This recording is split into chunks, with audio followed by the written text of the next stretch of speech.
It is a well-known fact that attending a four-year university in the United States is expensive. But how expensive? According to Mark C. Taylor's Crisis on Campus, it could be nearly as costly as $700,000 20 years from now. Moreover, this 350% tuition increase would not fund better programs. It would not increase a university's research potential. All it would do is attempt to maintain what programs are already available.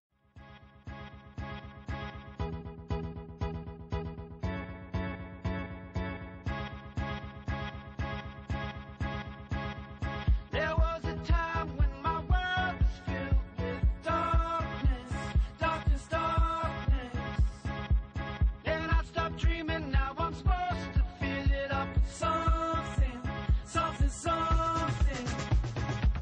In your eyes I see the eyes of somebody I knew before, long, long, long ago. But I'm still trying to make my mind up. Am I free or am I tied up? I change shapes just to hide in this place, but I'm still an animal.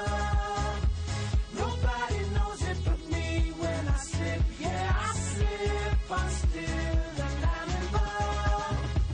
There is a hole and I try to fill it up with money, money, money. In fact, total student loan debt in America has passed the $1 trillion mark, more than total credit card debt and more than total auto loan debt. But as prices have been going up, learning seems to have been going down. In Europe, however, there are many places in which national and international students can attend university for a low cost. Tuition is regularly free, and even when the world economy went into recession, many universities still remained free. The ones that do charge tuition often have much lower tuition rates than that of the U.S. This is often due to public funding. The only thing that saved me in relation to my future was that education wasn't going to cost a lot of money, and if I wanted to go, I could go. And access to education and the ability of everyone, regardless of where you come from, to go to education has been the very, very centre of Ireland's economic explosion. We had this whole notion of a Celtic tiger, and the Celtic tiger really began in 1998 right through to 2005, and that was predicated on a young, highly educated, highly skilled workforce.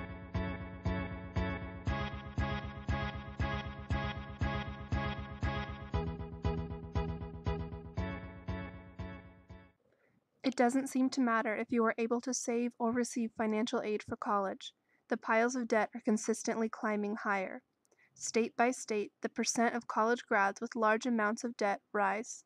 This is due to a massive increase in tuition for all types of colleges, public, private, and for-profit. Even worse, while college costs rise steadily, the average salary of full-time workers with a bachelor's degree decline at an uncertain rate.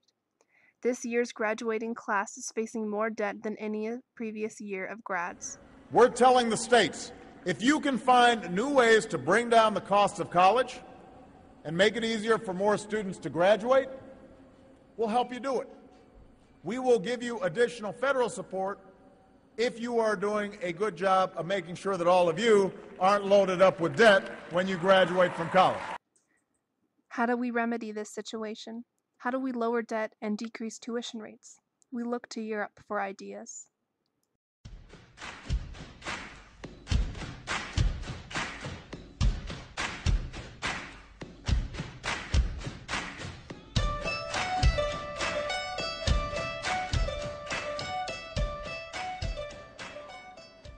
A quarter of all millionaires pay lower tax rates than millions of middle-class households. Not fair. Warren Buffett pays a lower tax rate than his secretary. I know because she was at the State of the Union. She told me.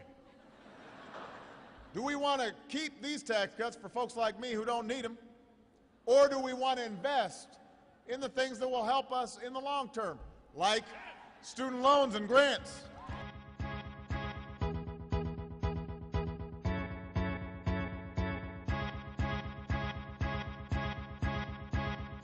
There was a time when my world was filled with darkness, darkness, darkness.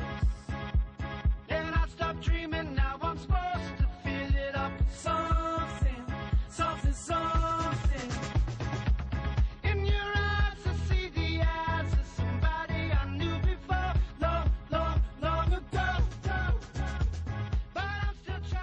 The cost of tuition in public universities should be cut to mimic the success of European universities in affordable education. The rising cost of education in the United States is out of control, and to fight our lowering standards in educational value because of costs, things must change. Public taxes on property throughout the state should be taken, and each state will divide up the money between public universities accordingly. Professor salaries should be cut up to but not exceeding $100,000 in the highest paying universities, and terrace down from there. We must start by writing letters to our university presidents asking for tuition cuts to professors' salaries. We must write letters to lawmakers to raise awareness of this issue. We can raise property taxes throughout the states and get better funding for our schools, which will lower tuition and prevent it from rising.